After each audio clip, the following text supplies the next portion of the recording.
Second Marine we've had on the podcast. Getting tired, they keep popping up. Zach, how are you, man? It's cool meeting, the prince of the Southwest. Are you referring to me? I'm referring to you. Why is everyone so scared to dress up as a Nazi? I dressed up like a German soldier from a very particular time frame. Hey, Zach, why are you so afraid to show your true colors to the camera? Hey, that sounds crazy, but have you ever defended Burgertown from the Russians? Burgertown? I was there. I was fighting the Russians at Burgertown. That same era of my life, I was playing Burgertown. We were in Burgertown together. You and I were in the thick of it. We were in the thick of it. Gentlemen, I like to podcast, but I have to pay bills to podcast. So to make this video possible, we have to give a big thank you to Americana Pipes from Apparel, fantastic young Zoomers getting after in the milsurp space. They have oftentimes a bunch of cool stuff on their website. If you are not in tune with what's going on their interwebs, you may miss some fun stuff. At the very least, they always have sick drip when it comes to milsurp. You don't want to miss out, so I'd be very close to watching what they got going on. If you're trying to build out certain kit, they probably can help you get there. We also have to thank Optics Planet, the optics sponsor of Managerial Outcomes. 7% off the entire store if you use code LARP. So a big thank you to those guys. I know you want to have some better accoutrement on the kit, and Optics Planet can help you out as well. A massive victory for Managerial Outcomes has just occurred. Elements of the 1st Infantry Division Administrative Results has been encircled in the Balkar pocket. Managerial Outcomes has encircled their division and is now killing and capturing with the Administrative Results Corporation. Ground is being taken. Supply lines have been cut. All hope is lost. Today I'm joined by another Marine. This is the second Marine we've had on the podcast.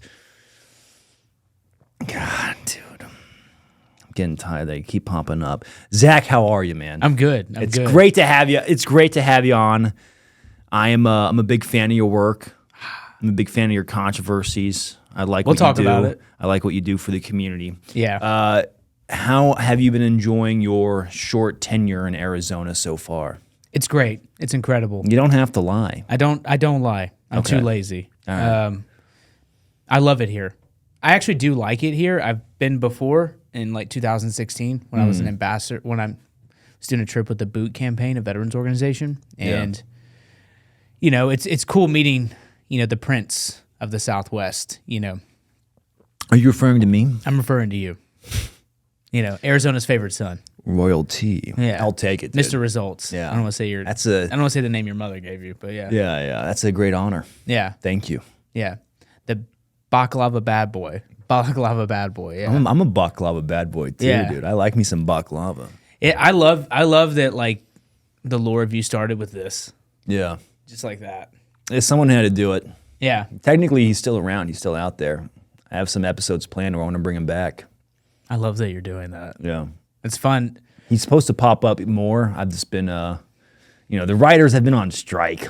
Yeah. Well, you've been standing in solidarity. You were telling me that. Yeah, yeah. You were like, dude, I can't. We're on strike, bro. Yeah. All my latest admin episodes have been bad because my writers have been on strike. So views are down. We'll get them back. You get them back. Yeah. Get them back. Yeah. Everything you do is perfect. It's slightly annoying how good your content is, but it's all right. Yeah. Hey, man, you don't have to be so nice. You can be mean to me. No. I mean, is that your thing? No, it's weird to get like compliments, so it's nice. I'll take it, dude. You know what it is? Do you want to know what it is? What is it? Can I tell you what it is? Sure. Let me tell you what it is. When you make content, no matter what it is, it's like having a secret. Yeah. And then you upload it to the world because you make it in a vacuum. Like this is made here. Yeah. Zeke knows about it, but it's just us. Yeah. Like there's just a small amount of people, and then you open yourself to scrutiny and criticism or whatever to the world, and it's just like, I don't know if I should have done that. Yeah, that's absolutely pretty spot on. Because you never know. Like no one knows what will work. Yeah.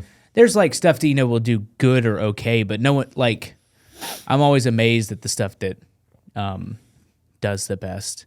It almost always has the least amount of effort associated with it. Isn't that weird how it works? It's annoying because I can't recreate the formula, but everyone says the same thing. Like, yeah. You're like, well, I did this, and it's just... There will be projects I pour my heart and soul into. Yeah. And it's like, could be anywhere from a 10 out of 10 to a 7 out of 10, which is bad on YouTube. 10 out of 10 is the worst of video performance. It'd be like that. And then a video where I'm like, all right, let's make this quick video. I think it'll be fun. And it's like, it crushes. It's just you dancing to the Pinewood thing. Yeah, it's just great, dude. It's like, which like everything you do is so memeable. I love that. That's the goal. That's the goal. No, yeah, it's how you create virility, which is how you. I want to be a person of note when the internet archaeologists dig up all that old data. Yeah, that's the goal.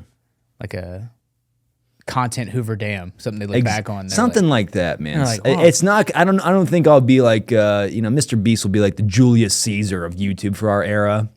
I'm just trying to be like maybe like a background Vercingetorix, like a background character that wasn't, but still like in there for our genre and recognizable. Like our timeline. I know him. Yeah. Yeah. That's Zadman. Yeah. I did a MrBeast video. Do you know that? Which one was it? It was on Ludwig's channel, but I did it. Yeah. What's the story behind this? Please, this is the exact formula. So yeah, for us to break it down. No, so in 22, I think it was, my daughter told me about MrBeast. I'm 36, so I'm kind of out of his demo. Oh, absolutely. Yeah, we're all out of his demo. 36-year-old war veteran. Yeah. I don't think you're MrBeast prime target audience. Let me try this chocolate. Like, no, it wasn't happening. And but she told me about MrBeast, and a friend of mine, Sean Matson of Matt Bach and a few other companies. I can't think of all of them right now, but he had been on a video, and like it was he's a Navy SEAL, so it was like Navy SEALs go on a hunt or trying to find Navy SEAls, something like that. Mm-hmm. And I was like, oh, that's really cool. And he's like, oh yeah, there's a bunch of other stuff. If they have any other things, you should talk to so and so. And I was like, cool. And so they were looking for like other military veterans at the time, and myself, Donut, Austin Alexander, I can't remember who else. A few other, Eric Bartel and a few other people like interviewed. Like we did like a group Skype call with the head of casting, and they're like, "Hey, do you guys want to be a MrBeast?" Blah blah blah. And we're like showing off our personalities and stuff like that. And this is like all over the course of a month. Like this is really truncated, but like I wasn't like actively pursuing it, but it just happened so quickly. Mm-hmm. And the original concept was the 6 of us were gonna chase a bunch of kids on an island. And like as a team, like military veterans catch someone, whoever wins, they get to keep the island or the cash value. Yeah, I was like, I'm gonna do that. Yeah. That's cool, And then like logo myself, like put my username on my arm, like be like, hey, whoa, is that veteran with a sign? like, and I was like, oh no, I have too many tattoos, but that was it. And so that concept came. They liked that, but they wanted to push it. They're like, can you guys skydive? And I was like, eh. And my friend Sean was like, it'll change a lot. Just stick with it. They don't really know. I was like, yeah, whatever. And then they're like, hey, can you guys do a hard water landing? And I was like, no, we cannot do a hard water landing. Like, what would be described as a hard water landing? Like landing in the water, skydiving into the water. Skydive into the water. Yeah, that seems the most dangerous. It's the most dangerous. Pretty risky. Yeah, it's the most dangerous. I mean, even with that MrBeast money, it's the most dangerous. MrBeast, I don't want to get drowned by my own parachute. And I don't know all the stuff on it because I've never done it, but I know anyone who skydives, they're like, that's how people die. You have to cut it so far out, like so far high, and then like if you cut it in time, you have to get away from your net, take off your harness. I mean, your parachute, take off your harness, all this stuff. Oh, and by the way, there might be like coral underneath you, whatever it is. Yeah. So the unknowns are high. Literally jumping into liquid death juice. Yeah. Yeah. With like a huge blanket pulling you down to the bottom. Yeah. Just not doing it. Yeah. And a bunch of heavy harness equipment. Just trying not to panic. Yeah. No, it's just not going to happen. It's not worth the squeeze, dog. No. And so they eventually pivoted from that, and then they came back, and they're like, we're throwing away that idea. We're going to have 3 of you come out, me, Austin, and Eric. And so we went out there, and they still didn't tell us we were doing the day of. The hard water landing, what I could see happen is if you like, I don't know, Jimmy, but I assume he was like, no, it'd be cool, is they skydived into the water, and that was like a quick thought. Basically, but had no idea how much of a giant ask that is. And then like the whole process happened. They came back to like, Jimmy, sir, I don't think you realize how dangerous this could be. Though those guys could die. And he's like, okay, fine with this. Like that's what I guess happened. No, yeah, I mean, so my sense of it is that they're always looking for the shot, right? Oh, absolutely. They're looking sure, for the they're coolest, looking for the thumbnail. coolest thing. And so, a bunch of veterans, catching X amount of people on an island, whatever, that's a good angle. The skydiving, okay, that's fine. It's still dangerous. But the hard water landing was like, we're not going to do that. Mm-hmm. And so that got scrapped. And so then it just became, we didn't know at the time, but it was going to be a scavenger hunt. But they hadn't told us. So we showed up there. We go to see like a bunch of people. We check in. It's me, Austin Alexander, and Eric Bartel. And we're just like waiting. We still haven't been told like literally what's happening. And the background is there's an A team and a B team that film 24/7. There's no, that's not priority or precedence. It's just A and B. Like not the A team or the B team. It's just, that's it. Yeah. And this one company was auditioning for that spot to be that permanent production. No, yeah. And they had like 10 bits that they had put together. About half of them worked. Stuff happens. You're filming things, whatever, stuff breaks, cameras, whatever. But again, this is all stuff we didn't know yet. And we get there, and they're like, Austin, you're in reserve. And I see a big, like, what is it? It was either a Tahoe or a Yukon. I can't remember. But my face was, like, on the side of it with, like, a black rifle hat. And then Eric's face was on the side of his. And I was like, well, I guess I'm in the video. But, sick. Yeah, prior to that, we all shook. And it's like, well, whatever happens, you want to split whatever we win? I was like, yeah, sure, I don't care. Like, it's just, everything in my life at this point is just purely, like, memory, adventure-based. And so I was like, cool, we shook on it. And then, Jimmy comes out, and he's like, so-and-so's with Eric, so-and-so's with Zach. And then you guys are going to drive around all over North Carolina. I think we started in Wrightsville Beach.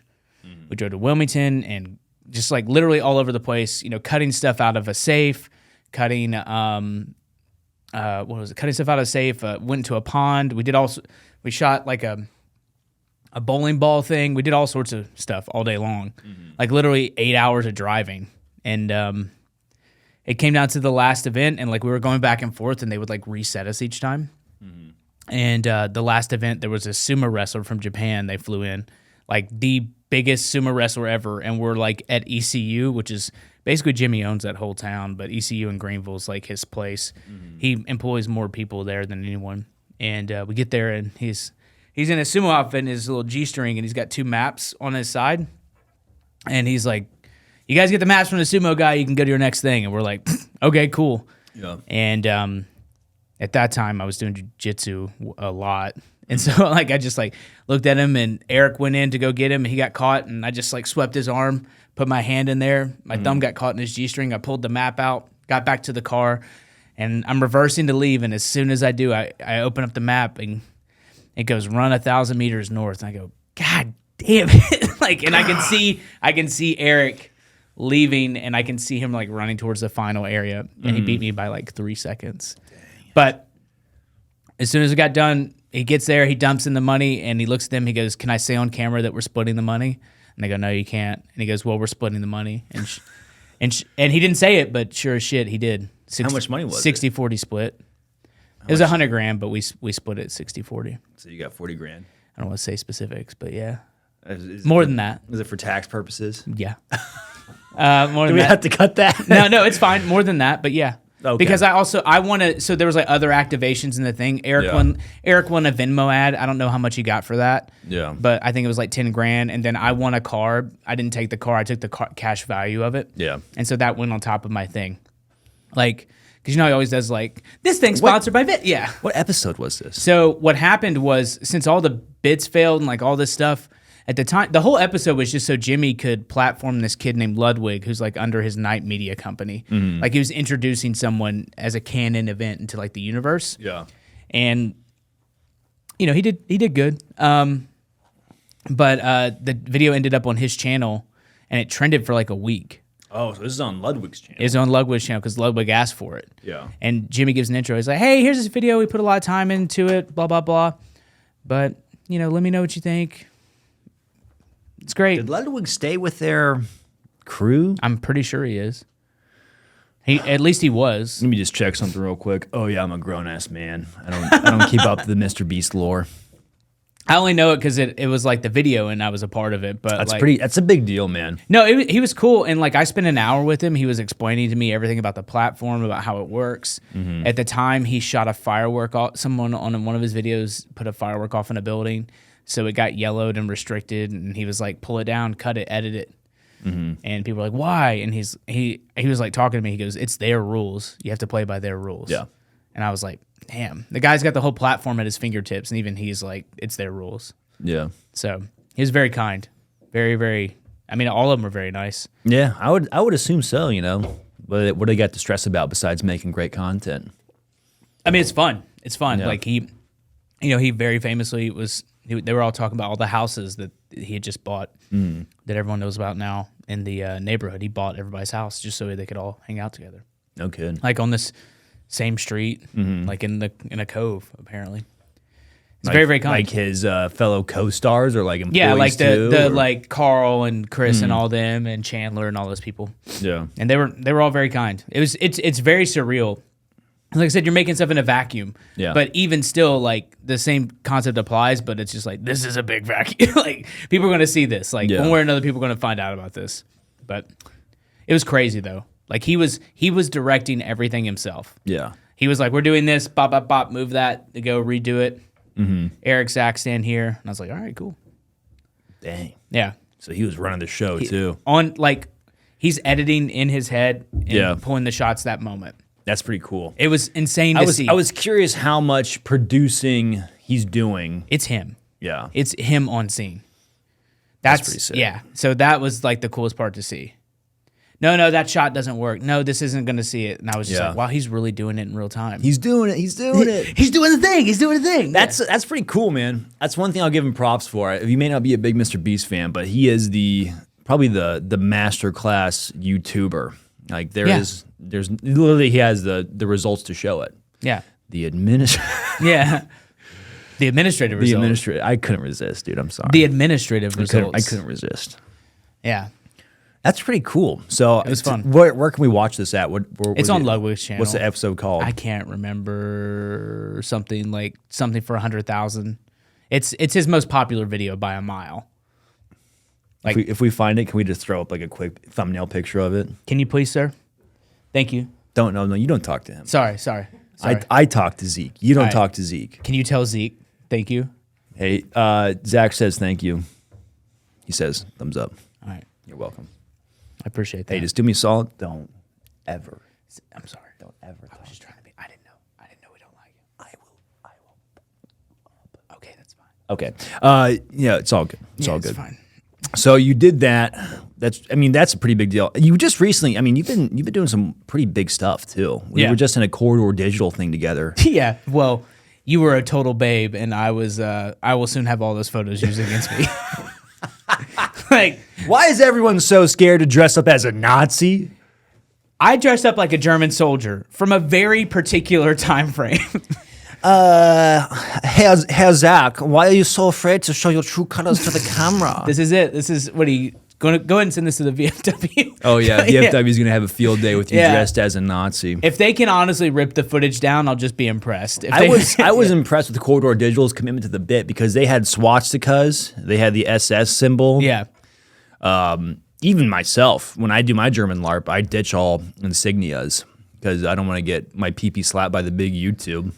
Yeah, I sent it to a few people, and I was like, out of context, these are rough photos. In context, I hope they're okay. Yeah. Like my wife was like, why haven't you shared any photos from the set? And I was like, because the way I was dressed. Yeah. Like, it's great when you see me like in the one part I did, which I don't want to. Should I talk about it? I think it's fine. And I don't want to give it away. Does it matter? I don't think we should do spoilers. No spoilers. But yeah, it's just one part, but like, which is great. You know, Jake, I talk to Jake very regularly. He's a great guy. And he's like, hey, I need some more people to do this. And I was like, yeah, whatever. Yeah.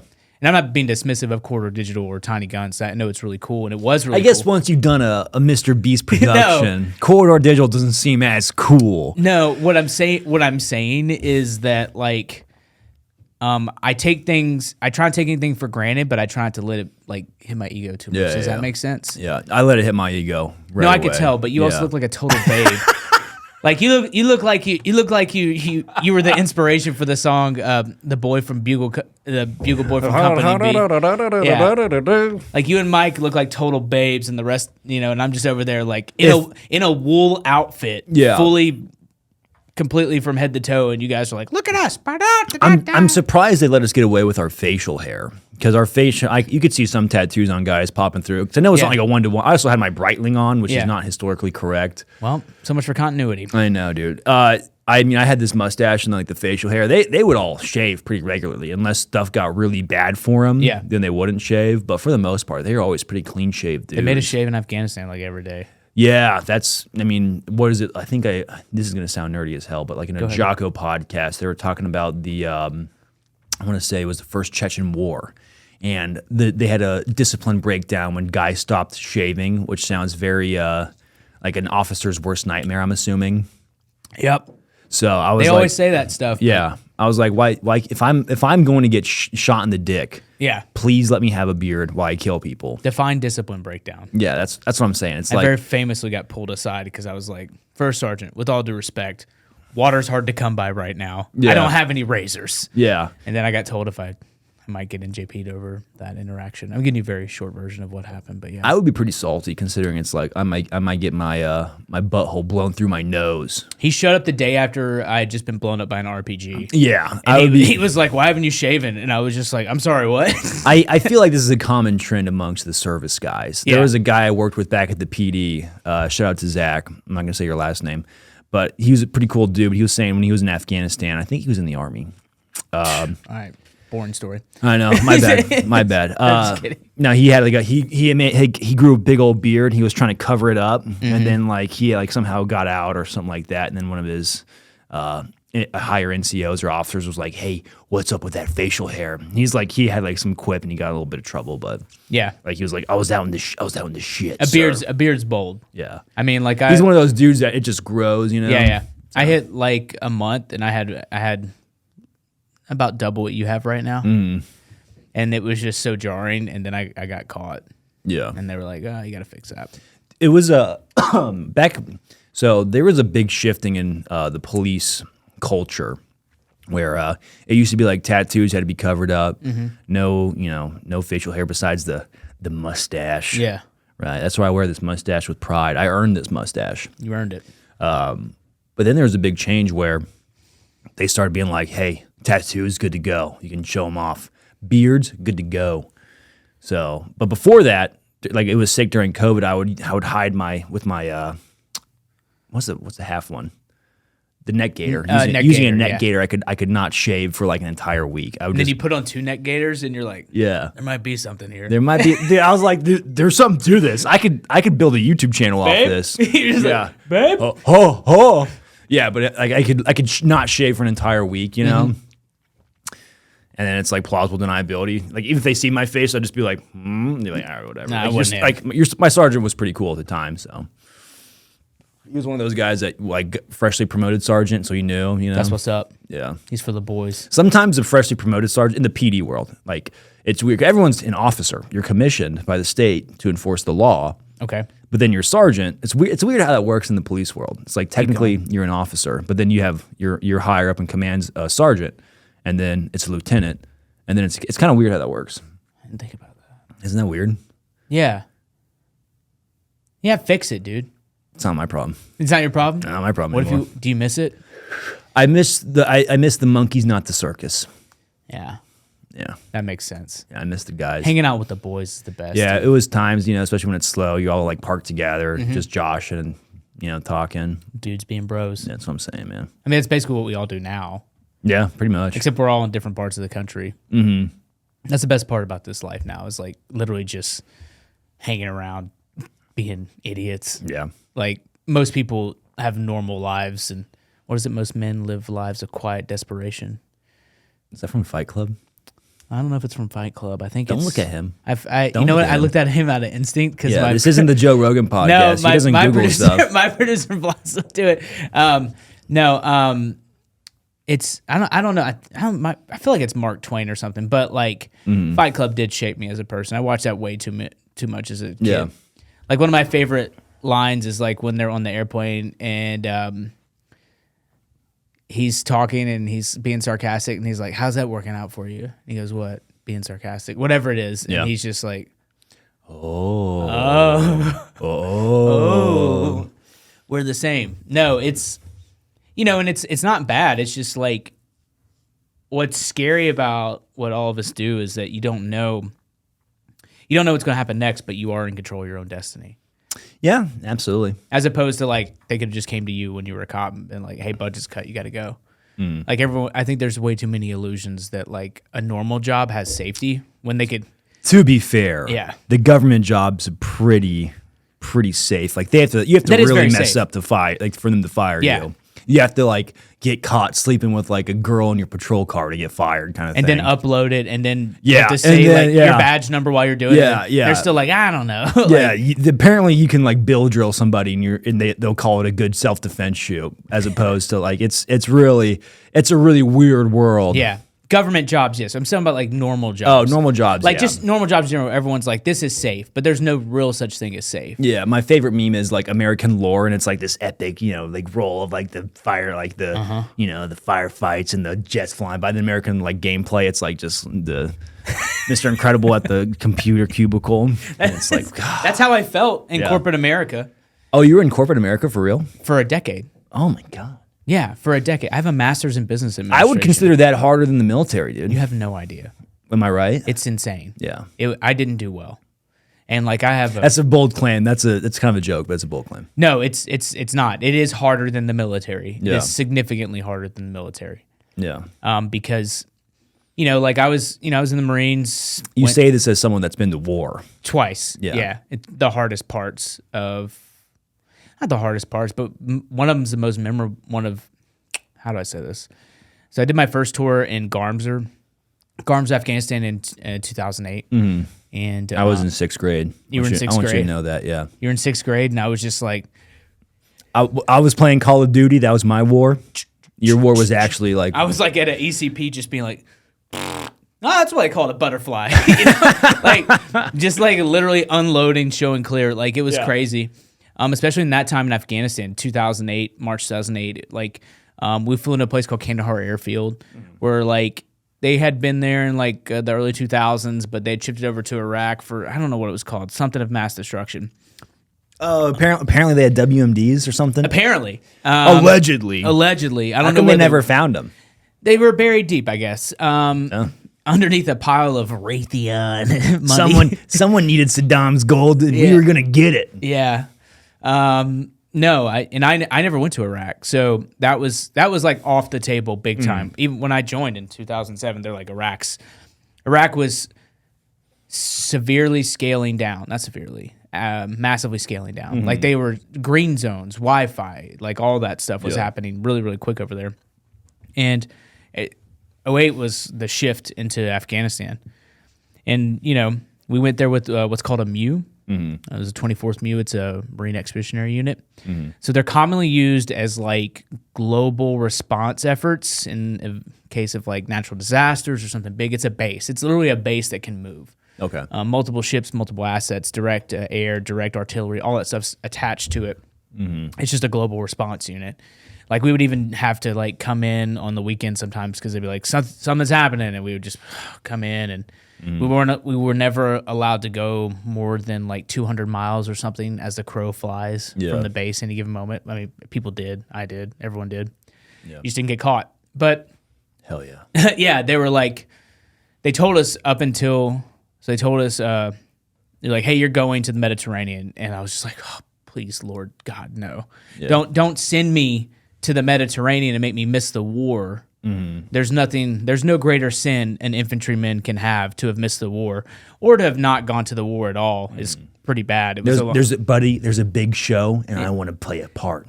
Yeah, like it's. I mean, just now it's like okay because there's nothing that's happened. But if you served during the global war on terror and you didn't deploy, I don't know, like get them, get them, dude. I mean, it was like.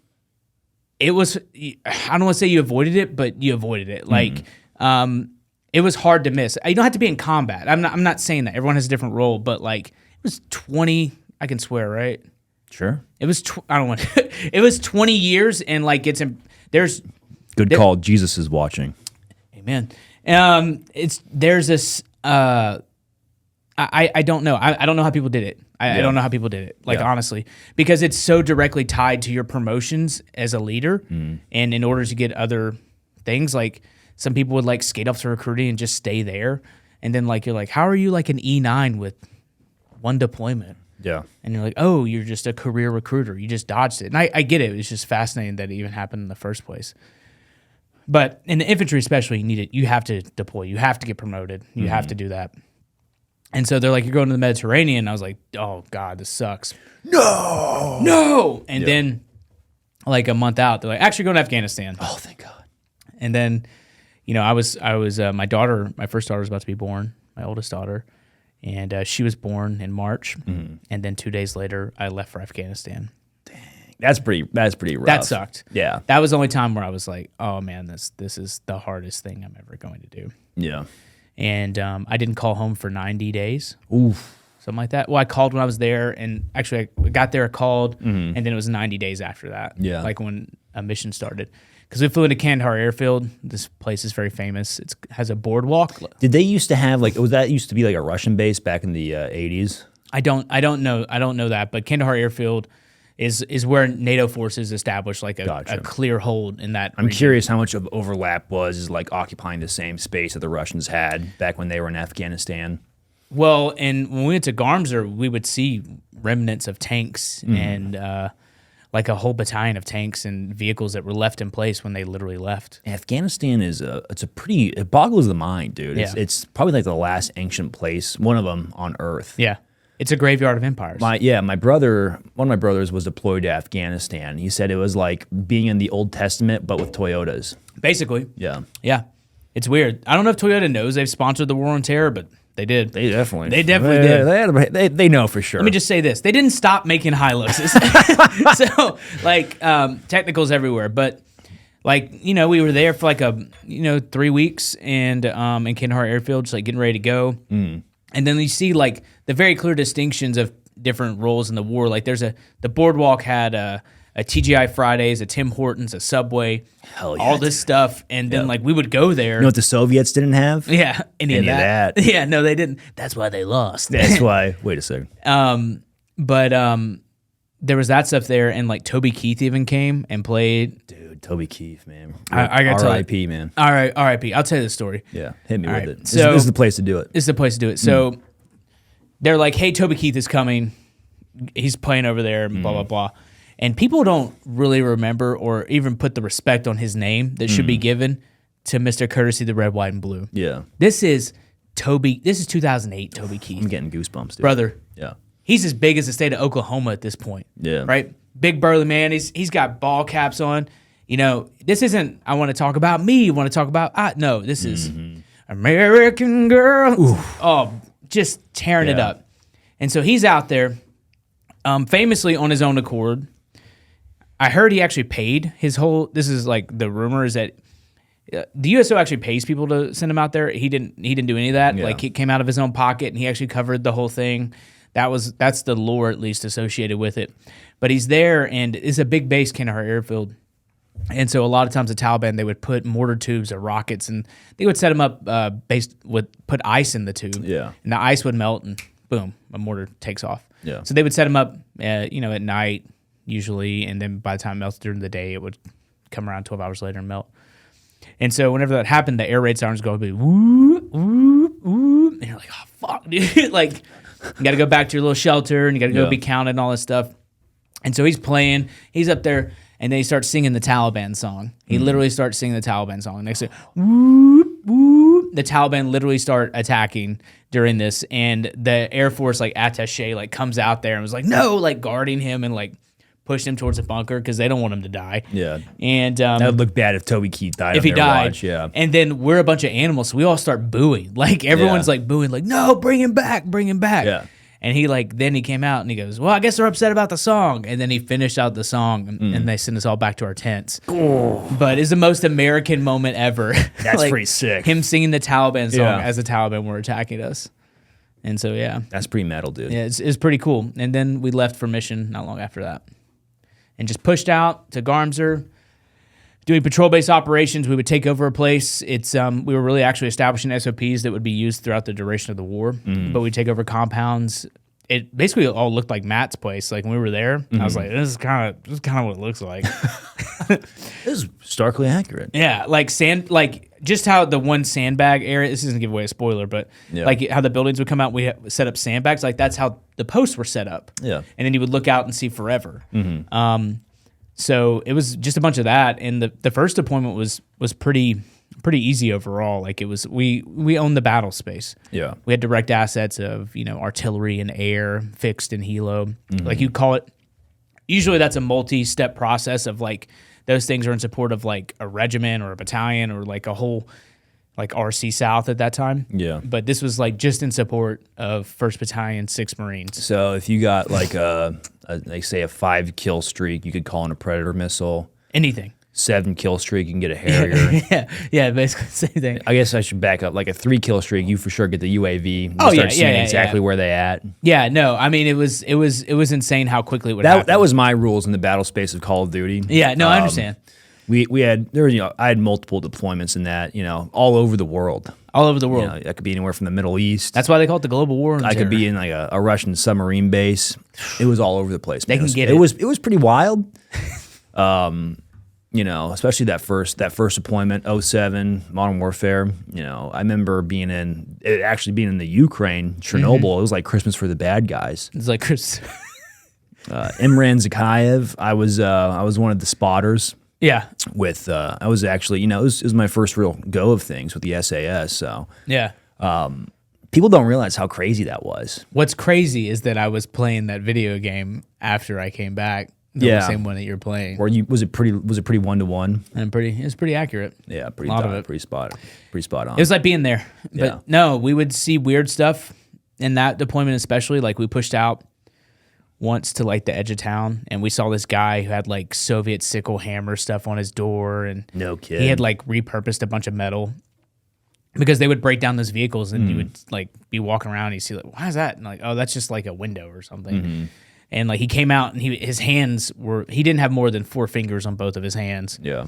And he looked at us and he goes, I'm not scared of you, white boy. I was killing Russians before you were born. Did he say that in English? No, he didn't say that. That's what it translated as. Because he was like looking at us, like spitting at us and stuff. Like, come here. And I was like, easy, brother. Yeah, we're good. I'm here to spread democracy. Yeah. Did we tell you about voting? Yeah. And he's like, no, I don't care. I make bombs. Obviously gave a little too much, a little too less of one thing, and that's what happened. But that one was, I don't know, I would say it was fun, but it was like pretty cool. And at that time I was like just a regular rifleman, but my squad leader, my team leader really dumped a lot of mentorship into me. And so like towards the end of it, we started like doing like on the job training. He would like make people team leaders or squad leaders like out there, and it was still dangerous. And if it got hairy, he would like take control. But yeah, that's pretty sick. He's a really cool guy. His name's Ryan Madden. Did you see any Nephilim while you were out there? No, but they told us about him. Wait, hold on. They told you about Nephilim? The locals did, yeah. Go on. So like they would always say, so the first deployment was the first time I had heard about it. They would always say that there's vampires and stuff that would come out at night. And like, so we turned that into like, oh, they mean us. I'm like, brother, we have NVGs, we're clumsy and we're loud. They're not mistaking us for vampires. No. But they'd always said that there was like giants in the north. That's what they would always describe. And like, whatever. And they're like, no, there's legit giants in the north. Cool, whatever.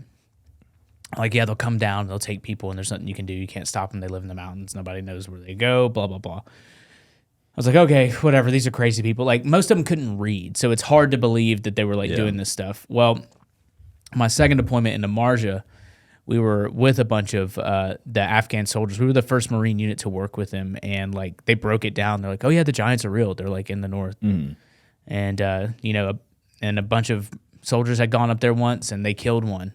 They all knew this story. They all knew this story I'd never heard before. And it wasn't until I watched the Mr. Ballin episode that I had heard someone like in America talk about it. When he references, he's like, "Oh yeah, a bunch of Rangers shot a Nephilim up north."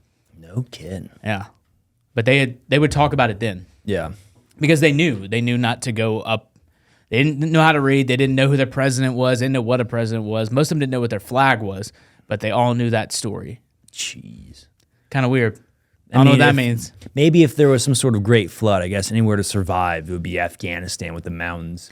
We still couldn't look through the caves. I don't know if we can because of all the like minerals and stuff. Remember, you were younger then, but like when we were looking for bin Laden, we would try to look through the cave system that we knew connected Afghanistan to Pakistan and everywhere else, but no technology could pierce through like all the rich minerals and deposits to find the like cave system. I remember that. What kind of minerals are up in there? I don't know, enough to where like our radar couldn't see through it. I just remember there was like news about that. Dang. So if that being said, Afghanistan's been the same it's been since it was created. So if there are weird things out there, blurry things, paranormal things, it's there. I also did see a UFO. I'm not calling it UAPs. That's a Gen Z version of aliens. I'm not getting on. What kind of UFO did you see? Me and my friend Zachary Grube were on a patrol base in the middle of the night, and we just finished calling home on the Iridium phone, and it was dark. And when it's dark there, it's beautiful. It's Afghanistan's the most beautiful country I've ever been to, hands down. Like at night, there's no noise pollution, there's no light pollution. You can see forever. And so, and at that time we're sitting there, and it's just like a triangle that's like I see it, and it's not making noise. And I have my M4, and I was like, "Do you see that?" And he's like, "The triangle," and he's like, "Yeah." And I was just like, I was like, "All right." And then it comes to our position, and it silently moves around our entire position, and then it just. He's like, "You saw that, right?" How big was it? I can't think of like how low was it? It was low. Yeah. I mean, someone could have been in it, is what I would say. Really? But it was completely silent, and like it didn't emit light. It had light. Does that make sense? Yeah, I think so. And it just like circled our position, and then it left. And he's like, "You saw that, right?" He's like, "Yeah, I saw it circle us." And what was the thing? I think back like when they first started testing out night vision goggles, it was like in a purple spectrum, and they kept seeing like demons. Is what they were saying. They kept seeing stuff in that light spectrum. Might be true. I've been biting off some good conspiracy theories lately. Well, my whole thing is I don't. Let's get into it. I don't think that. So we think it's Earth. We think it's Earth, heaven, and hell. Like we think it's top, bottom. Yeah. We think it's top to bottom, right? I don't think it's that. I think it's this. Do you understand what I'm saying? Explain. It's dimensions. Right. It's layers. Like we think heaven is up and hell is down and Earth is in the middle. Yeah. I think it's all like slices. Of the paranormal. Like so sometimes those lines get blurry and things cut through. That seems like the most logical thing I've come to. Do you think the atomic bombs could have ripped open the fabric of our dimension, allowing all these things to come in? That and the CERN collider, yeah. What's the CERN collider? Do you really not know about this? No. Break it down for me. This is right up your alley. Go on. Do you know there's the Mandela effect? They believe that that's the thing that created all of it. Okay. Do you remember Spider-Man Entered the Universe, Spider-Verse, whatever, with Miles Morales? That machine they use, that's basically it.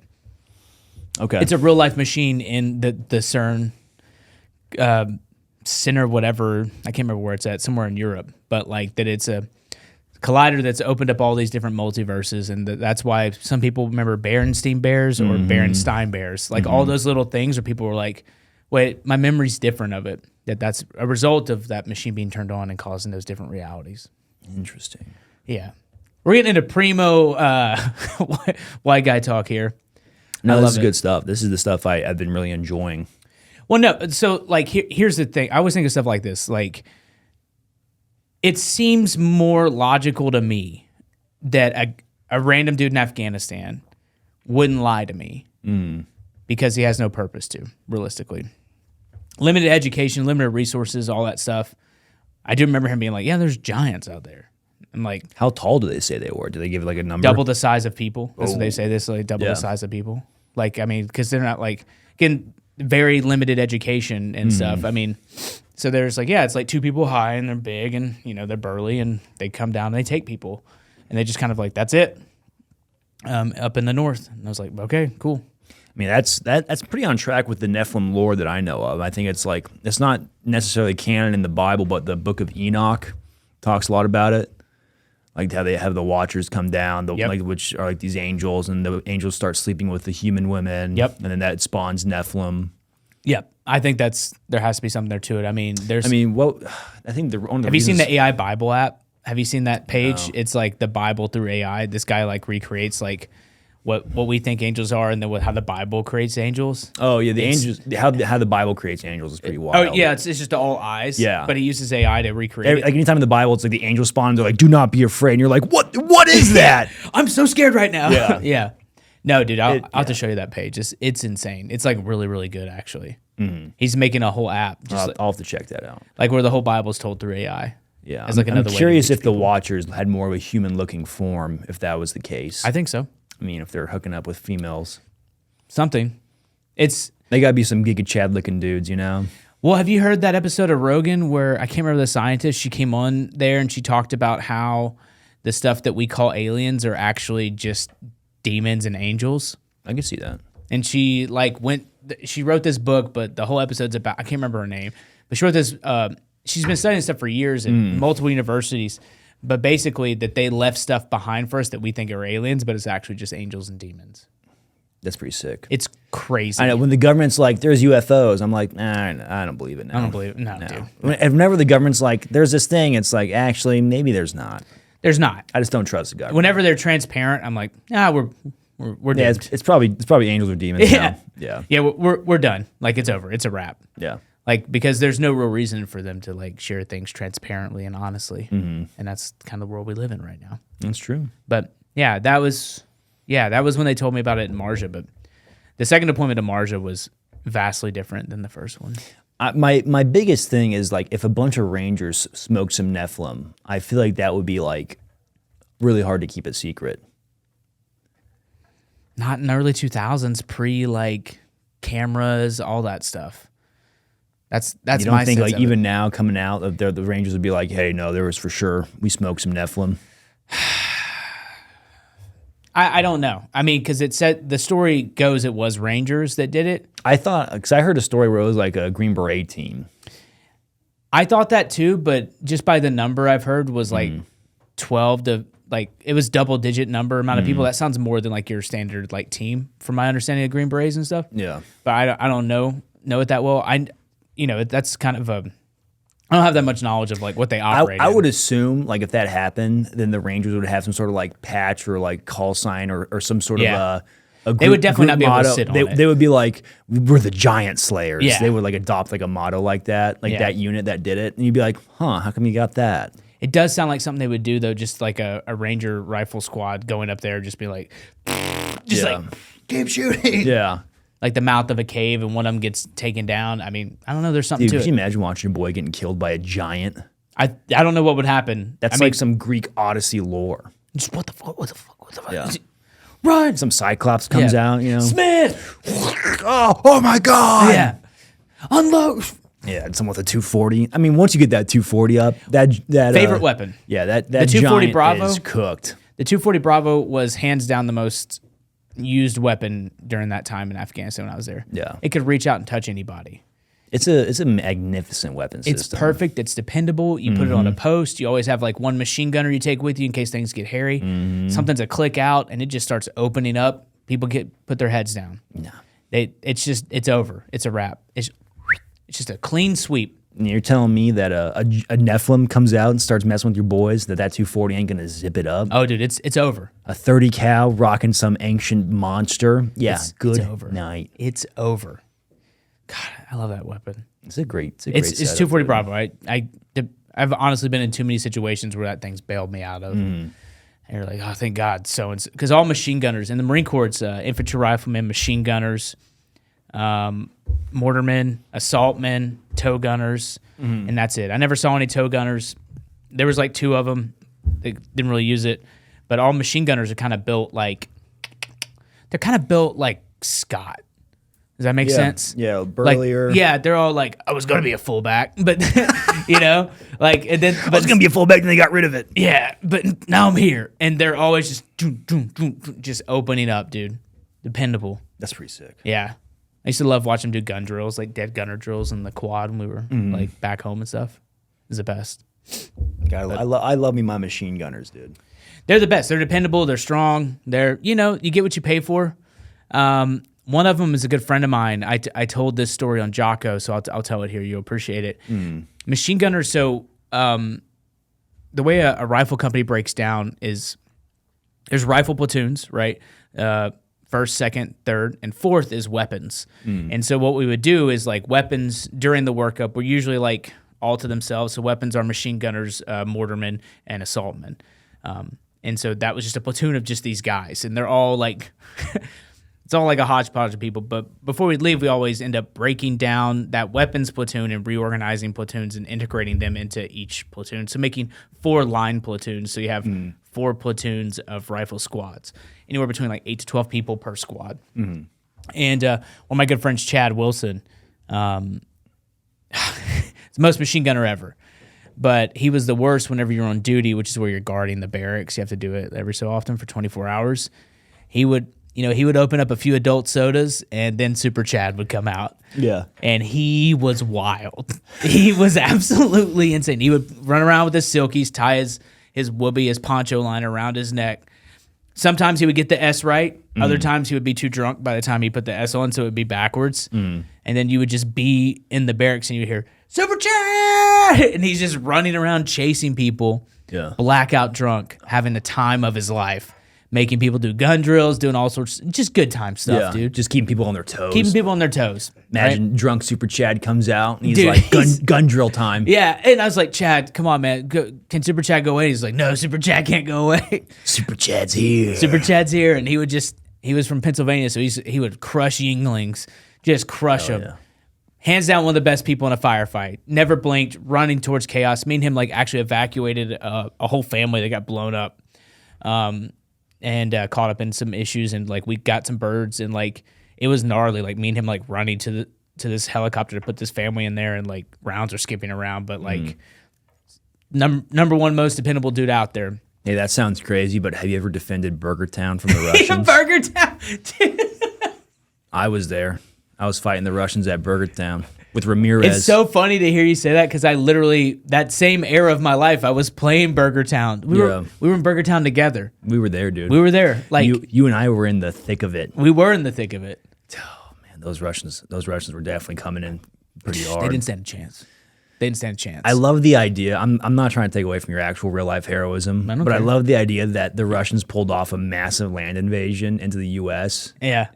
And then you look at like what's going on in Ukraine. It's like, yeah, it's never happened. Yeah, that's never happened. I love the idea that we decided to take a stand at a fast food restaurant. I know, that's pretty American, dude. This is where we hold them. This is where they die. Yeah, the Spartans were in Thermopylae, and we're like, whoa, hold that. Yeah, what? We're going to Burger Town. Yeah, these are our hot gates. This is where we make a stand. Hell yeah. It's great. It's so funny. I miss playing that game. I miss the time in my life when I could play that game. Yeah, dude. Like where you're just kind of like, I miss the good. Your hands are sweaty, you know, and you're just like.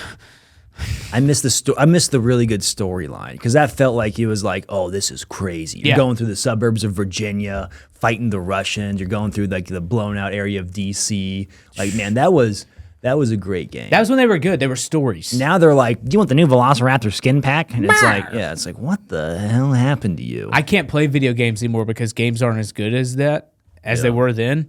And I have like so many weird addiction issues. I don't like playing a game until it says campaign 100% complete. Really? Yeah, I just like completing a thing. It has to all be complete. I'm curious if you would like the more hardcore shooters, even though you've already lived one. Yeah, like that require a lot more like the time to kill is crazy. That's like one round, you're done. Yeah, I'm sure if because I play a lot of Hell Let Loose. Even like there's better ones. I think like Postscriptum, but it's like one round to the torso. I mean, it's a 30-06, or it's a 8mm Mauser. You're getting dropped like instantly. Yeah. It's like it's a little bit of a PTSD simulator, because you'd be like running along and all of a sudden your buddy's head just goes boom, and you're like, oh, it happens. All right, catch you in 20 seconds when you spawn on the outpost. But no, I want to play video games. I'm just scared I'll get addicted to it. I get too addicted. What's the best part is I don't ever play by myself. I play with the boys, and that's like the social time, and you're all working together. Like that's fun, because then it's like an actual squad setup where it's like, all right, a bunch of riflemen. Maybe you have like an AT guy for tanks with the bazooka. Perfect. and then you have like your 30 cal gunner or your MG42. And so like that's when it really shines because there's the suppressive element. So your guy hops down, he starts laying into their position. Not like, and it's not like the video games where you're like, oh, there's somebody to shoot. It's like legit suppressive fire, keeping heads down while you guys maneuver up. Like those are some of my favorite moments. I'm up, they see me, I'm down. Yeah. Like there was one where we were attacking the Germans, smoking some krauts, and my buddy Cody, he's on the 30 cal, just keeping their heads down. We maneuver up and we kill and close with them. Like it was pretty sick, man. Like because they were like trying to focus on the 30 cal, like not getting hit, so they didn't see us just moving up. What game is this? Hell let loose, dude. I had my M1 Garand just popping Germans. Wow. It's a good time. How do you play it? Like you can play it on Xbox, PlayStation, or PC. What do you do? I do either PC or Xbox. Zydex or whatever? I don't have a Zydex. I have a Zydex laptop, but Okay. I have a different PC console that I use. I'm looking at getting into this. It's pretty fun. Like the social aspect's where it's at, where you can hang out with the boys, and then like the teamwork aspect. Like you're like the ladies never get it, dude. Like the ladies don't understand how the boys need to come together and like complete a task. That's what the boys live for. That's it. That's what I want to do. Yeah, that's what I want to do. I want to. Yeah, they don't get it. They don't get it, and they shouldn't. But that's the best part is like hanging out. Has nothing to do with anything else in my life. I like that aspect too. Yeah, like I can just be like, cool. Yeah, you just tone out, talk crap with the boys, like joshing around. Then it's time to work. You do your work, and then you're joshing around. Like that's the fun stuff. Yeah, you just pray to God that the chat never gets leaked. I know, dude. Yeah, unironically, yeah. Well, and there's like voice procs chat, so you can like kind of like get into the LARP of it. Like, say, boys, what are you doing after the war? You know? Really? Yeah, it's pretty fun. So you can like talk to other like there's like blueberries, then there's like your squad, which is they're designated by a green marker. Okay. And then you're really selling me on this. And then there's a command chat. So if you're a squad leader, you have the command chat, then you have your squad chat. So you're talking to your guys, and you're talking to the commander. Fine, I'll do it. It's pretty fun. There's an organization called Regiment.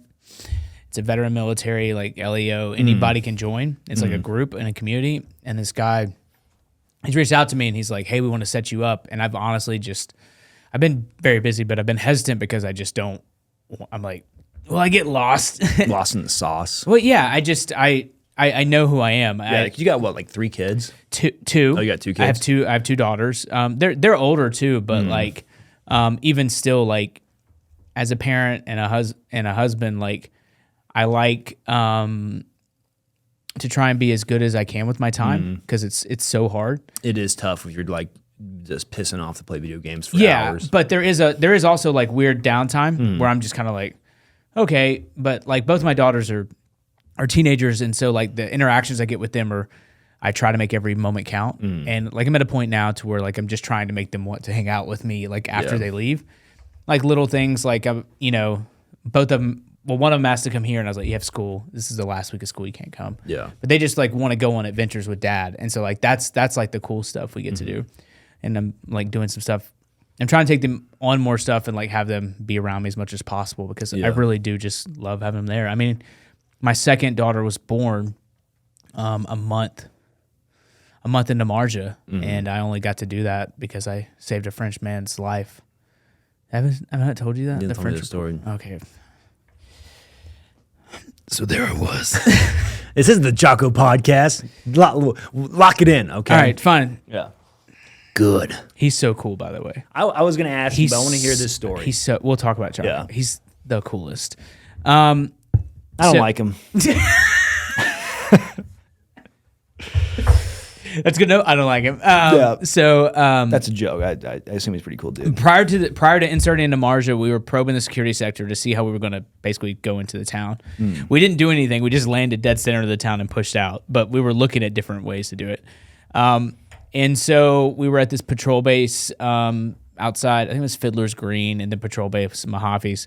None of it really matters. But we had done a few ops there, and every time we got close to the security ring, as we called it, like everything, just trees would explode. Like there was literally a canal around the town, like their Wadi canal systems, how water moves around, and like rounds would just start skipping across the sand. It looks like snakes almost like moving. Yeah.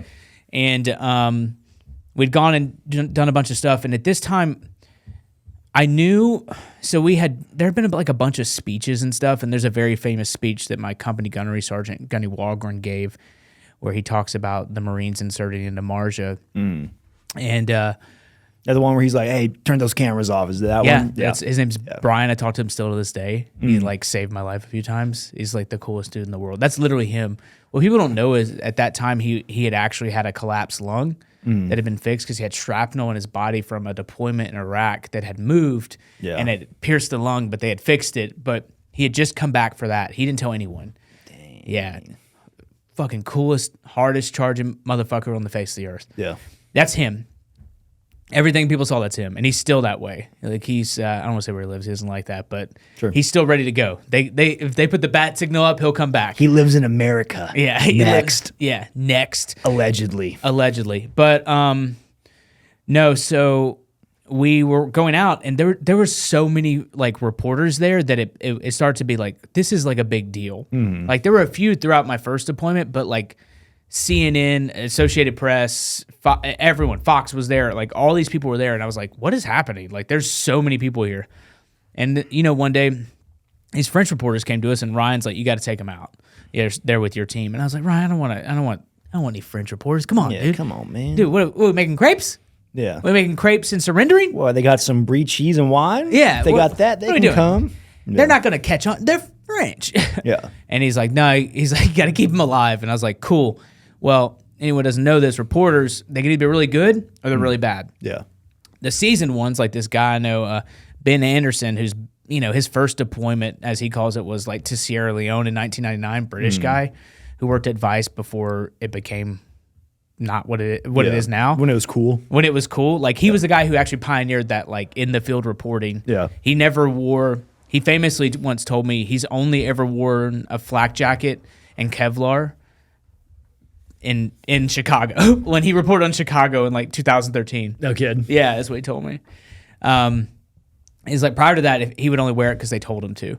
But yeah, so we're there and these French guys come with him. He goes, "Oh, my name is so and so." I'm like, "All right, cool. My name's Zach. Here's what we're gonna do. If I say go, we go. Stop, whatever. Just stay next to me in a given moment. We'll be good." All right, cool. We go out there, make a few hundred meters.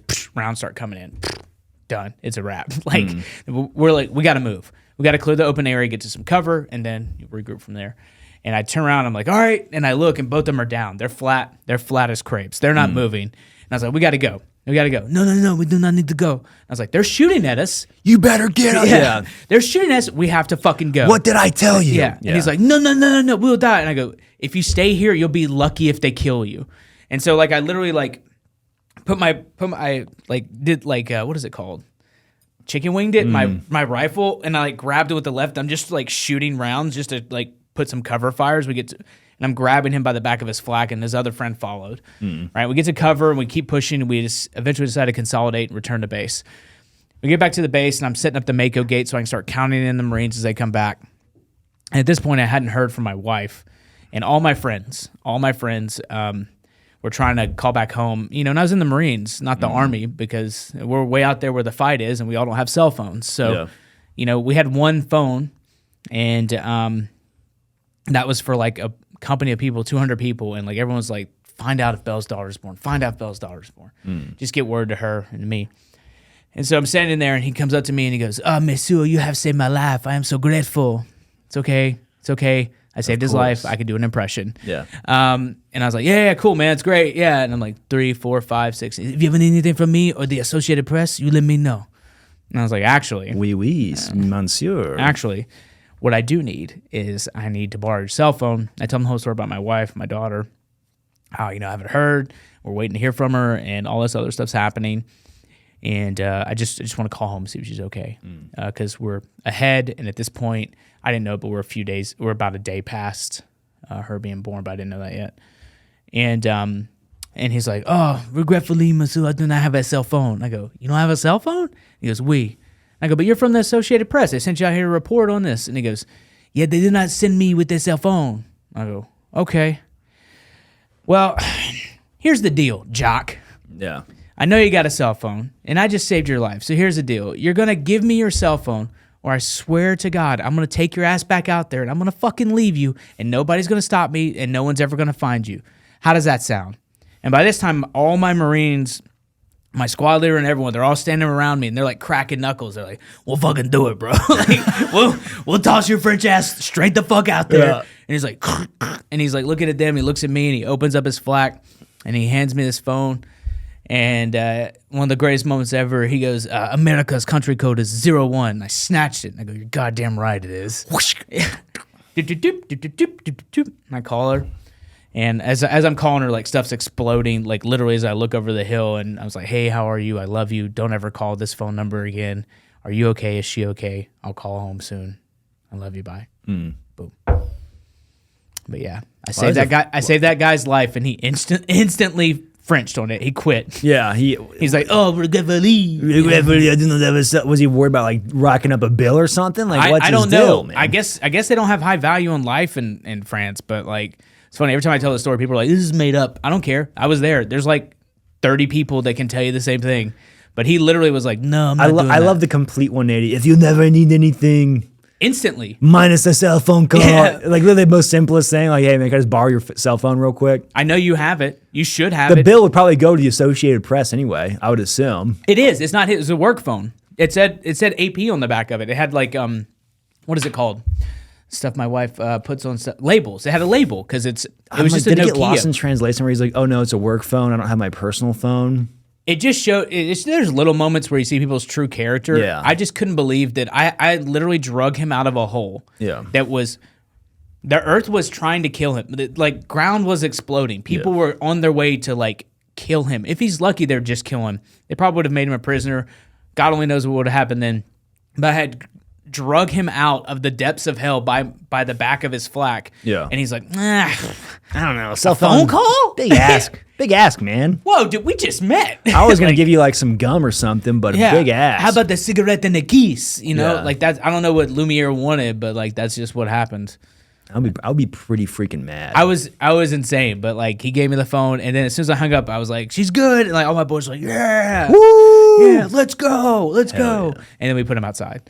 I'm just kidding. Yeah, we actually sent them away. We're like, they can't come with us anymore. Yeah, and we sent them back, and I don't know. They probably never told the story, but we sent the reporters back to headquarters. Like they were dangerous. They didn't know what they were doing. They didn't listen to anything. Yeah. So yeah, felt good. So you get for not partying, dude.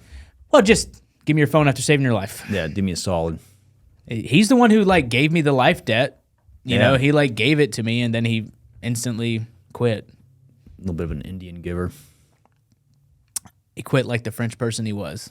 It's I hear that and it's a little bit unfair to the French, but in that moment, yeah, that was pretty much a pretty French move. Yeah, I'm just saying in the eyes of history. It was just I still think about it. I can't really see his face that much in my memory because I don't really remember that much.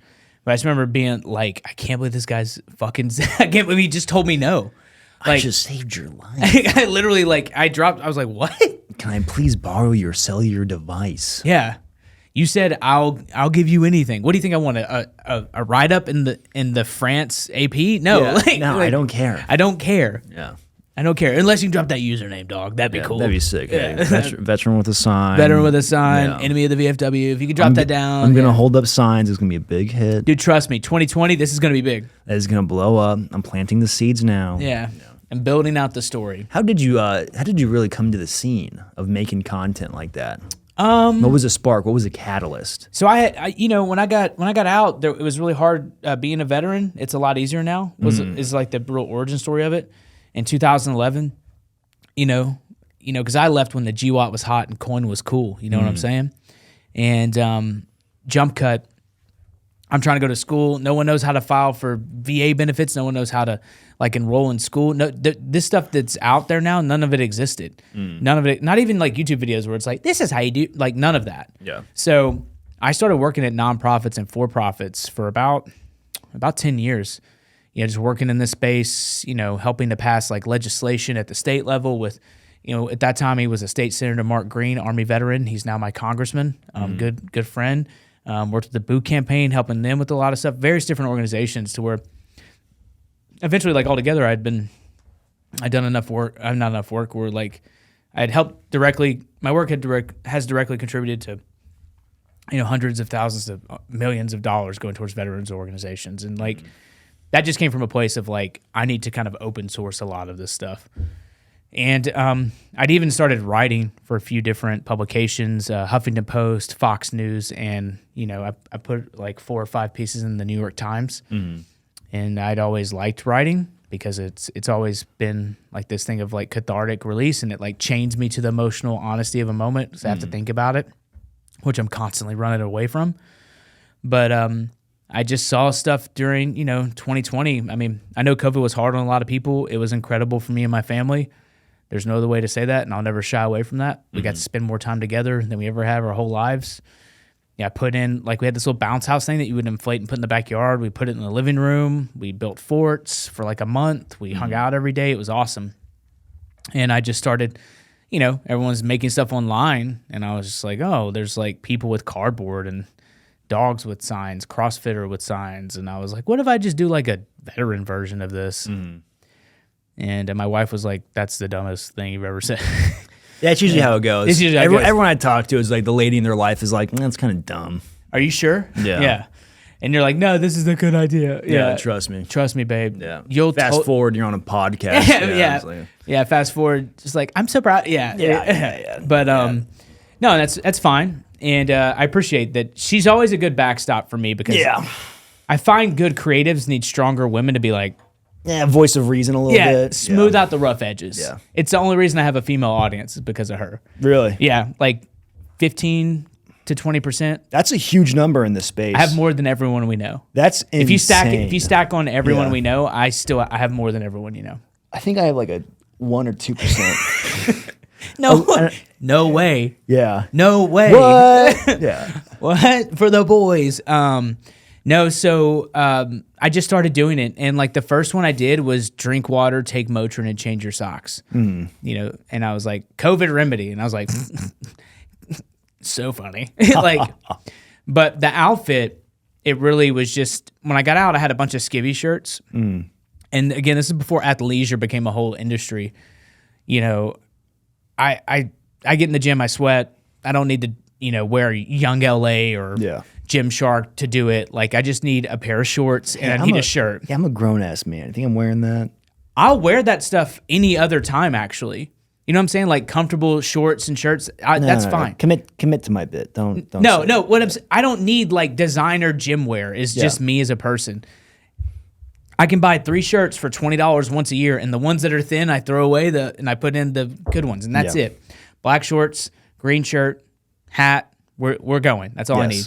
And so like the character was kind of built around that because it's just like, well, that's funny to me because it's just a guy who's like a veteran, and only certain veterans will be able to tell, other people won't. But it also plays into my idea of like, if it was up to me, I would wear the same thing every day. But my wife won't allow it, thankfully. Right. But I just started building out that, and then like when I'm thinking about the character, he would refer to himself as warfighter. Like he would not, hey warfighter, hey what's up, battle. Yeah, like he'd say stuff like that. Like moto stuff. Yeah, real moto. Like hey devil dog. Yes, that's how he would talk. And so it's just like me turned all the way up, like all the good, all the bad, just. And then it's just like him talking in that way. And so it's just like creating a story and then just doing things. And the first few months were brutal. Yeah. Were absolutely brutal. The amount of comments that complete strangers, only men, made about my body was disheartening and weird. Stuff I've never done and will never do. I'll never be like, look at that guy's arm. Look at that. Like it's like one dude. I remember, I'll never forget this guy. He's like, did anyone notice he wears the same thing every day? Kind of the bit. Yeah. You're striking the nail on the head. My brother in Christ, what worries me, that person gets to vote on stuff. Like, there's like 30 images, and he's like, did you know he's like wearing the same thing? Yes. Yeah. Yes. I guarantee I made all those pieces of content in one day. That's the whole point. And it was, I'd had a few ones that like started to do really well, but like, there's a few in particular that like stood out. I did one about Captain Crozier that did really well. I talked about the Navy captain who got relieved, a Navy commander who got relieved because he was trying to get help for a ship that had COVID. Like all of them had COVID. And the Navy's like, you're fine. And he's like, we're not fine. I need medicine. These kids are sick. It's my job. Yeah. And he ended up leaking all that stuff to CBS. and then they relieved him of his command, which is a very, very big deal. That never happens. So, and there's that video of his ship just like humming, boom, boom, boom, of them being like, Captain Crozier. They're like losing their minds because he like stood up for them, which is really, really rare, especially someone who's in a position of power, privilege. Like to get a ship is insane in the Navy. It's a base. You have a base and you're in charge of it. Like it's what they work for. And so I had said some stuff about that. That one did well. I had said every Marine's not a rifleman. That's true. That didn't go over very well with like a lot of people because that's an old saying that they came up with as a recruiting campaign in like the 80s or something. I don't know. They're like, every Marine's a rifleman. It's just not. It's not true. Factually incorrect. Well, yeah, my job was to be a rifleman. That was the thing that I did. And they're like, well, we go to the rifle range. It's not the same. Because if that's the case, if every Marine's a rifleman, then every Marine's a pilot, every Marine's a mechanic, every Marine's a motor T driver, and no one came up to me and they go, Zach, can you help us fly this bird? And I was like, no. Yeah. No, because it's not my job. Too many chiefs, not enough Indians. Everyone has the option. I will say this, the Marine Corps does have more annual rifle training than any other branch, so the average proficiency with the weapon system is higher than others, but you know, it's okay. Everyone has a job. It doesn't make my job better or less. It's just reality. I said going to Ranger school doesn't make you a Ranger. A lot of people got upset about that. I mean, they hated him before he spoke the truth. I mean, but I've gathered more knowledge about all this stuff doing it, but I didn't know it. I was just like, okay. Like my Army friends said to say it. I was like, okay. Yeah. And so it's just like that. And then like I was really just about to shut it down May 1 because it's upsetting. You don't do anything for likes or comments, but if the overall tone is that they don't get it, you gotta. Then you're like, this guy wears the same shirt every day. That guy stuck out, and there was a bunch of people that did that. But May 1st, I turned it back on, and then like I scrolled down on Instagram and it said 100, 100, 100, and I was like, whoa. And then I refreshed it and it goes 100, 100, 100. Whoa. Yeah, popping 100, off. 100, 100. And it hit that lane. And then the same guy who was like, this guy wears the same thing every day. He's like, I've been here since day one. He's the real. I wish I could remember his username. Yeah, you have, brother. Yeah, you have. Yeah, you have. Yeah. So it just kind of kept going to a point to where like now I have to figure out what I want to do with it long term. Because like some of it's I can predict a certain amount of things that'll go well or stuff that'll do well, but other things I can't. Like we talked about before, some of the things I can pick out and like know will do well, but like most of it's just, I don't know. I'm trying to figure out a way to push myself creatively. Yeah. Because I know I can put like 20 words on a sign, but what do I want to say? I could tell. I was getting kind of bored with your content. There it is. You know what it was? As I was saying everything, I was like, I'm just setting him up. Yeah, you just set me up. Yeah. Not all of us can just dance and do TikTok trends in a gun range. That was one time, dude. That was one time. Yeah. And then me and Cody dancing at Matt's property. It was hilarious. It's a good time. No, but like what I noticed was that a lot of the conversations I was having, a lot of things I were doing, like DMs or stuff, people asking me about stuff, is a lot of it was stuff I wanted to have in like a bigger platform. And so that's literally why the idea of a podcast came to me. Like I need to like give these things like room to breathe and like have like some historical documentation of like, people in my life that I've met, interactions, larger conversations about veteran military issues that I feel are different or just like the community as a whole. Like you don't have to be in the veteran military cop, whatever, but like I just want people to like be honest about their experience because like I gained so much from everyone in my life and people have been around. So it's just like, let's just kind of grow this, because I can't just be like holding up signs for everything. Right. Got to expand on the idea. So I had to create I wanted it to be like a canon event. Isn't that a crazy thing about social media is like you can get pigeonholed into whatever works? Yes. That's nice. I think about this all the time. Like if I want to do something that I know will like be like, I just got to make like a boot camp joke. Yeah. Or like the most common shared experience or whatever. Got to resonate. Like I'll see that a lot with like, you see like someone's reel pop off. Yeah. And you click on their page and it's like they're just starting out, Yeah. Like they maybe got like 1,000 like followers, but like what their one thing took off. Yeah. And they're probably looking at that like, okay, this is what I do now. This is what we do. Yeah. This is it. Yeah. It's like, dang it, dude. Well, and like my whole thing too is like, even just when I started creating video content, it was just short form. It was like, I had an idea about comments, and I was just thinking about content a lot, and I was like, comments are me like if I do like a reaction video or something, it's just a visual version of my comments, because you're the best at comments. I'll see your comments everywhere, like Joey Swole, Goob, like all sorts of crazy stuff where I don't expect to see you there, or Davis Clark, you're like, bad day to be a spreadsheet. Dude, I love that guy. I know. I love that. I can't tell if he's serious or not. He's deadly serious. He reminds me of people I went to business school with. If that's the case, he's got that business school autism, dude. I guarantee he doesn't even use the mouse or Excel spreadsheet. He's hotkeys only. Hotkeys only. Dude. But bad day to be a hotkey. Yeah, bad day. The heavy hitters are taking the trains to work on Friday. I love he'll do a video, and then whatever he said in the video, he makes it the caption. I love it. Love it. Yeah. His message is always reinforced. I'm sorry. Yeah. We had a Black Swan event. Just the stuff the way it's like Succession on the internet.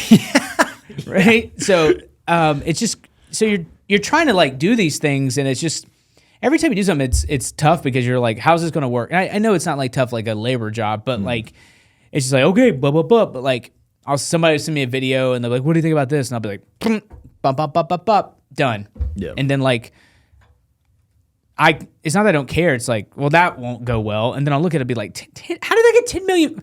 Who likes that? Yeah. Like, and so it's always tough trying to narrow that down, but it is fun, like pushing those creative boundaries. Cause like, even with like the things I'm doing now with like the cardboard signs or whatever, I'm trying to find like different ways. Like, so I'm making like flip books, which are carousel posts, which, 1, 2, 3, and then mixing up. It's just like fun to change it up, but yeah, because it does. I don't say it gets old, but it does get repetitive. Yeah, spicing it up. You got to keep it fresh. You're the best at that. It gets on my nerves. Not in a negative way. You're being too nice, man. I'm not trying to be nice. I'm just telling you how I feel about you. It's I appreciate that. When's the last time you had a hug? It's been a while, man. I could use a hug. We'll take care of that. I appreciate that. We'll take care of that. No, it's tough because like I feel like what's so weird about what I do now is all my peers are doing the same thing. And you have to find your peers, but you have to be very selective about the peers that you find because it's not one-to-one. Like we both create content, but I'm not doing anything close to what you're doing, right? Oh my God, please stop. But that's fine. But we can both learn. But we can both learn from each other. That's what I'm saying. Yeah. What I'm saying is like your coworkers don't do the same thing that you do. No, that's fair. Yeah. But they work in the same industry. Does that make sense? That makes sense. And so it's hard to like understand. Before every job I had, we all were like doing the same thing. Yeah. As opposed to like, it's much more individualized. But group effort at the same. We're like the discount Justice League. Very discount. Yeah, like we're like not Batman, but like Crowman, and like I think Green Lamp. Yeah, some creators really put themselves on a pedestal. They're like, I'm making the best content ever. And it's like, name them. Hey, dude, people watch this when they're on the toilet.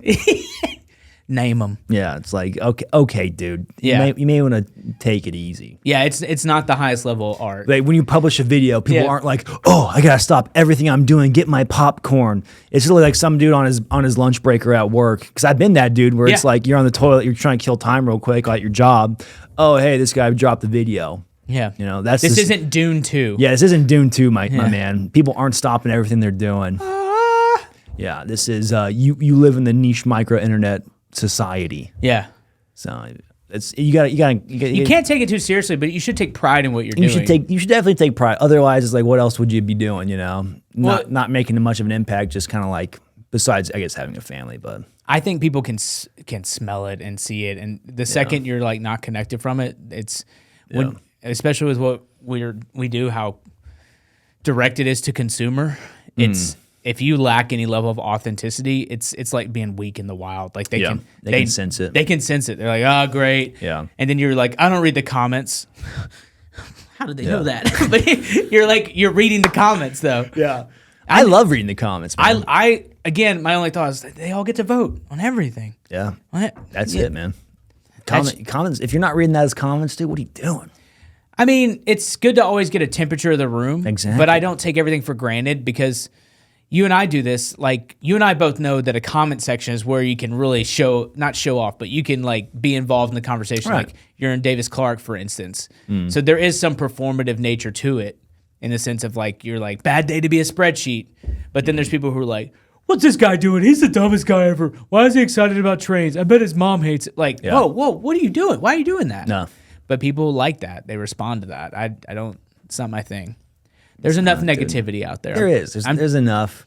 I'll be negative where I need to be negative, but I'm going to use that with a scalpel-like precision. Yeah, we'll be negative to each other, but not in a nasty way. You know what I'm saying? Like, not your best, Zach. Like, if you did that to me, that would make me laugh for like 1,000 years. Yeah. Or like, but that's because we're friends, as opposed to like, it's just, I don't know. It's all very weird. I always try to think about like this life and how uniquely different it is from everything else. It is. It's weird. It's probably the first time in human history that we know of, minus the solar flares, where it's like everyone's very connected with smartphones, and we all talk to each other around the world. You can be connected. It's a pretty crazy concept. Yeah, and then we make stuff with them. Yeah. We make stuff with it. Like, okay. I mean, our parents didn't have this. They couldn't quit their 9 to 5 because they uploaded funny videos to the internet. No, I mean, They did not have that. my father's not. He would be yellowed a lot if he uploaded videos. Oh, to for the sure. internet. Yeah, old Bubba. It wouldn't happen. No, it wouldn't happen. And maybe we weren't ready for it. Probably not. That's why the Egyptians lost everything. Yeah. They probably had smartphones. They probably had smartphones. The solar flare took them out. Yeah, that's I got to stop doing conspiracy theories, but they say the pyramids might have been power plants. I heard that one. It makes the most sense Like to a me. Tesla coil type thing. They have no windows. Yeah. Why would they not have There's windows? no hieroglyphics on the inside. There's burn marks from like a hydrogen explosion. Now we're talking. There's like apparently Brother. rods that run into the water down below that would be act as like a power conductor. Brother. I've seen that stuff. Yeah. There's a guy who lives out here who does a lot of that stuff. His name's Jimmy Bright Insight. I've been trying to get Jimmy on the podcast. I could text him. Yeah, I can text him too. Oh. I didn't know if you knew him. No, you need to text him for me though. We got to put some pressure on him. He's Yeah. not been responding. He lives here, doesn't he? He lives here. Jimmy, where the Jimmy. Where the hell are you? Where are you now? Jimmy? No, yeah, he came out to Range Day. He did. That's where I talked to him. Yeah. He's just been busy, I guess. He's busy solving the mysteries of the universe. Mysteries of doing the pseudo archaeology is what it's called. Yeah. Also a veteran. Yeah. Also an MBA. Yeah. That makes two of us. He's not a dummy. No, but like he's only the veteran I've met that has an MBA besides me, and I'm like, dang, there's like two of us. I think both my brothers got MBAs. More. Yeah. I'm constantly trying to break the stereotypes of like Marines in particular. Yeah. Everyone's like, ooh, the crayons. It's not funny. They're just basically calling us dumb to our face. Yeah, that's good. Like- It's good to know. Hey, Zeke, we got to scratch all the crayon jokes. No, it's fine. I'm happy you said will you that. tell them not to scratch the I had a jokes? whole bit lined up. Really? Well, it's good to know now. I can fucking. What's the bit? I Tell was me. just going to talk about like, oh, Crayola, is that your favorite crayon? I'm sure you're a big red guy. You look like a red guy. I look like a red guy. You know, we'll do it. Just keep it in. No, it's No, keep it in. You know, it doesn't feel right now. No, keep it in. Well, we gotta close the show out. We've been talking for a bit. You're a well-traveled man, a man with your own platform. You've been on MrBeast videos. You've been on the Jocko podcast. You've been to war not once but twice. Yes. It's a big deal, Yeah. and it's been a great pleasure and an honor to have you on the show, man. Yeah. Where can people find you? You can find me, Veteran with a Sign, everywhere, but in particular, go to my YouTube. Check it out. The podcast is there, the After Action Podcast, under the podcast little playlist section. Yeah. It's fun. Most recent episode talks about my time. Both me and Angry Cops talk about some of the stuff we're doing trying to help veterans and how other organizations didn't like that, but it's a good time. Gentlemen, got nothing else for you. Thank you for tuning in. The war with administrative results goes on. You can show your support, like, subscribe. Leave me a comment. I want to read those comments. Talk about Zach. Please talk about my body. I don't know if I'd go that way. Anyway, got nothing else for you guys. We'll catch you on the flip.